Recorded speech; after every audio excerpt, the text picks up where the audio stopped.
everybody, and welcome back to more of the Trooper series, where today we will be continuing on in Corellia. We won't finish it yet. Corellia is quite a big planet to try to finish. However, we should finish it tomorrow. Major, Captain Ferris reports that she and her fellow pilots successfully navigated the Imperial blockade. They'll rendezvous with our forces shortly. I'm getting a dozen holocalls a minute from our people in the residential district. Havoc Squad's got a few hundred new fans on Corellia. You need to get those people somewhere secure. We're already on it. The imps won't get a second shot at any of them. General Racton means to assault the Republic and Resistance positions in this sector. He's deployed a massive infantry force. The main part of Racton's force is going to move through a factory in Labor Valley. A great place for an ambush. Has Racton found out that we're here? We don't believe so. This appears to be a standard infantry sweep, not any kind of specialized hunting party. We've got 3 resistance cells hiding out in Labor Valley, all ready and willing to help out. Their coordinates are right here. Meet with each cell and tell them that the operation is beginning, then rendezvous with them all on the factory floor. Understood? Time to do some damage. When you meet with each cell, tell them Blazing Spear is go. They'll know what to do. So we had just finished helping out a civilian district because they were being attacked by the Empire. So we went and dealt with that. We had a choice between doing that and doing something that Garza was suggesting to do, which I don't off the top of my head remember what it was because it wasn't that important. I would rather have helped the civilian anyways. But now we get to come and kind of rally all of these militia, like sleeper troops. Blazing Spears, go. Move out. Yeah, let's go, boys! We're gonna give the imps a taste of Corellian hospitality!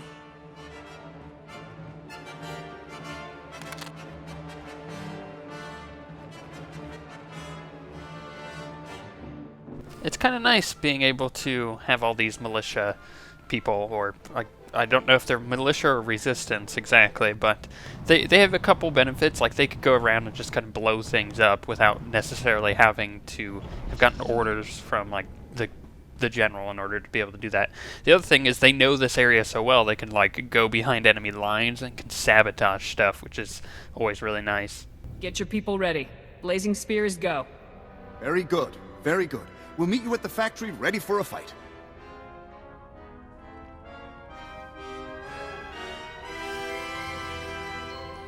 And now we just have one more of those to go, and then we have all of them rallied up, which is really good. Corellia goes on like this a few times, where it has like these kind of quests where you have to like go and do these kind of things like over and over, which is basically the exact same thing. It just, you know, I'm gathering different people. It's time. Blazing Spears, go. I've been looking forward to this. Let's go, everyone.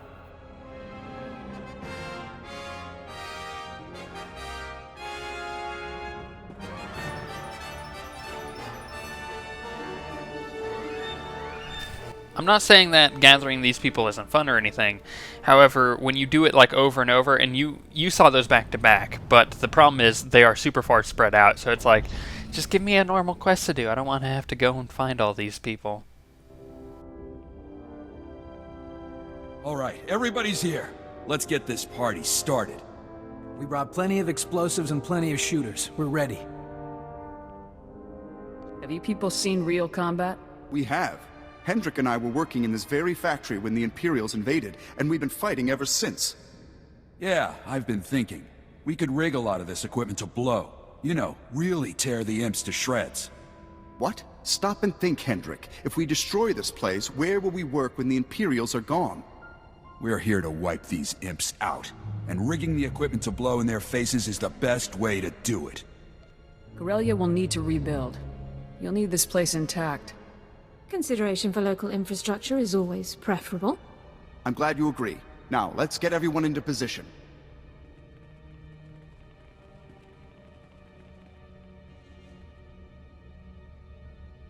Hendrik, Shero, all set.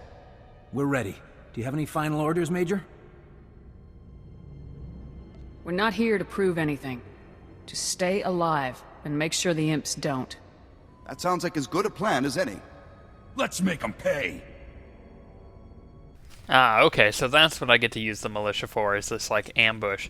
I'm okay with that. That's a pretty cool use of it, but having to, like, go to 3 different areas to find them all is a bit annoying. They could have all, like, put that in one phase, and I could have gotten all 3 of them at once.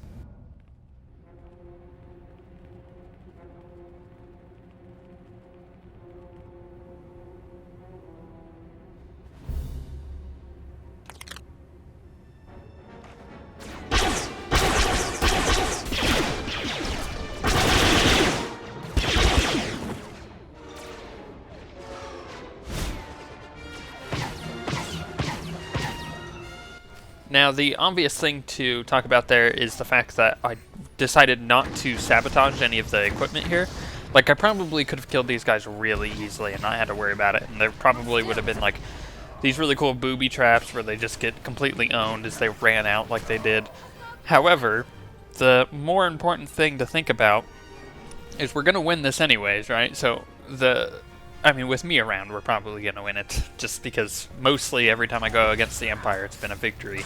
Actually, I can't think of any one time in the story that it's been a defeat that I can think of off the top of my head, at the very least. Anyway, so the thing is, we could probably gather the fact that we're going to win this fight. So we probably shouldn't booby trap it, even just to be safe, because of the fact that these people are going to have this factory to come back to and work at when this war is over.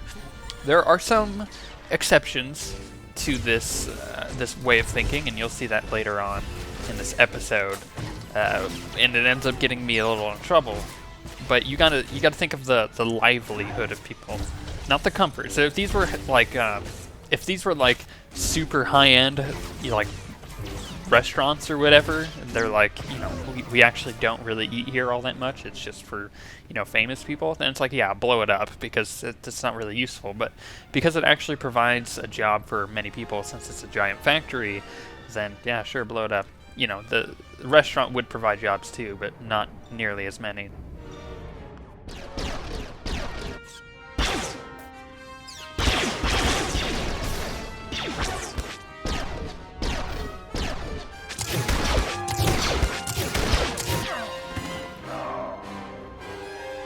We did it. We took them down. Every last one of them. You see? We did it. And we kept the factory standing. I told you it could be done. Yeah, whatever. That was one for the holovids, boys. Really incredible. Think you guys can make it back to your hideouts? Oh yeah, no sweat, Major. We were very fortunate to have you lead us, Major. We better get going, boys. Gotta clean this place up and clear out before more imps show up. Thanks again, soldier.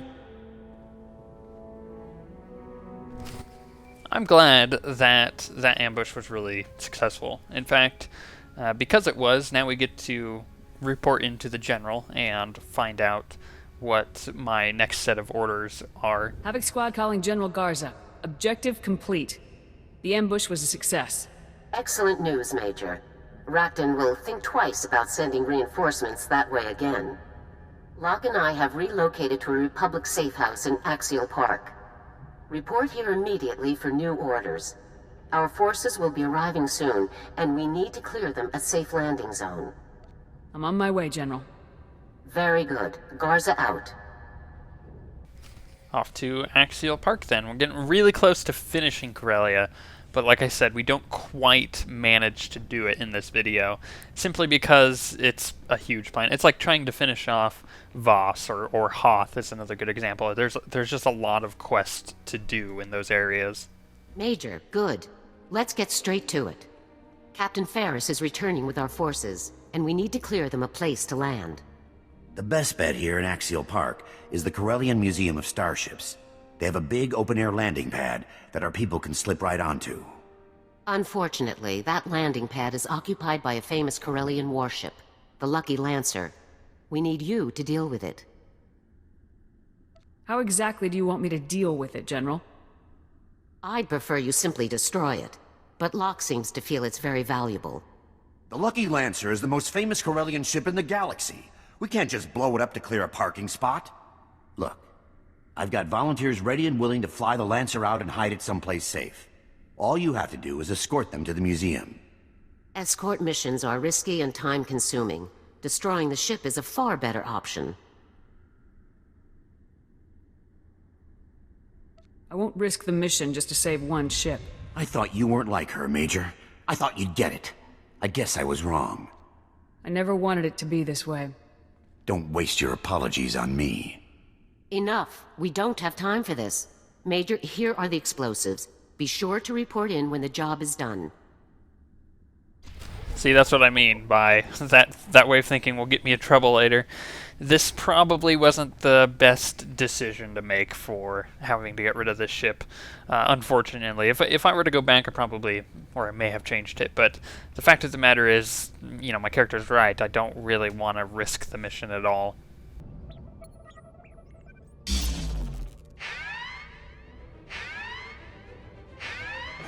Now, if you think about it, this is much different than the factory in a few ways. I would say the first is that it's not actually, you know, going to be useful in any way. Like, once the war's done, it's just going to be continuing as a relic, basically, a museum piece, which is okay, because in some facts that, you know, can give a lot of, I guess, morale to the troops and stuff, maybe. But the problem with that is it's not going to give a job to anybody having this here. However, I should have gone with a light-sided decision because they would have just come in with me, I would have owned these guys, and they would have flown it out. It wouldn't have been a problem, and I could have dealt with it pretty swiftly anyways. The other thing is that the general wanted me to do that, to blow it up. So I kind of felt more obligated to take that choice, but like I said, going back, I probably would have taken the light-sided choice instead of the dark-sided.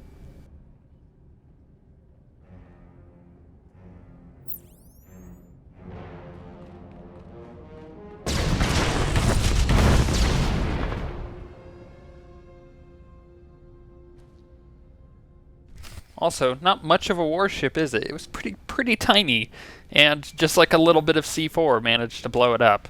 I was kind of expecting like a starship, but I mean, in that case, I totally would have tried to fly it out.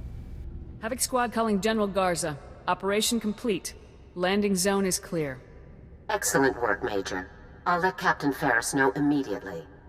Yeah, and be sure to let her know how you got this VIP landing pad. She'll be thrilled. And you seem like a decent person. I'm just glad my part in all this is over now. What do you mean your part is done? It means I was here to help you get your troops on the ground, and I have. So now I'm leaving. I just hope you do half as much damage to Racton as you did getting to him. So long. I'm relocating to a Republic safe house in the Draw Library for the final phase of our plan, Major. Before you report here, sweep the area around the museum for any Imperial sensor emplacements. We can't afford to have our plans discovered now. Garza out. See, that's what I'm talking about when I say that it got me in trouble, because he pretty much got up and left. He said, you know, you seem like a decent person, however the way you go about doing things isn't what I agree with. That's basically what he said right there. And because of that, he ends up leaving. Now, what makes me curious is, if I had gone with the light-sided choice there, because I went with the light-sided choice on the first one where I helped him with the civilians, now, would he have stuck around? Would they have helped me more? I wonder if that would have changed the end of the Corellia missions, because as you'll see in the next video, there'll be this really cool mission where I bring all my forces together and I have to strategically move them, which is really awesome and fairly different from what I've seen thus far. However, I shouldn't be surprised at all, because the Trooper story has had a ton of those kind of quests in it where they're just incredibly unique. Everything about them is something you haven't seen before. But I'm curious, if he had stuck around, would it have changed anything? So if you played it as light-sided, let me know, and that way I can kind of know whether or not I should really regret making the dark-sided decision there or not.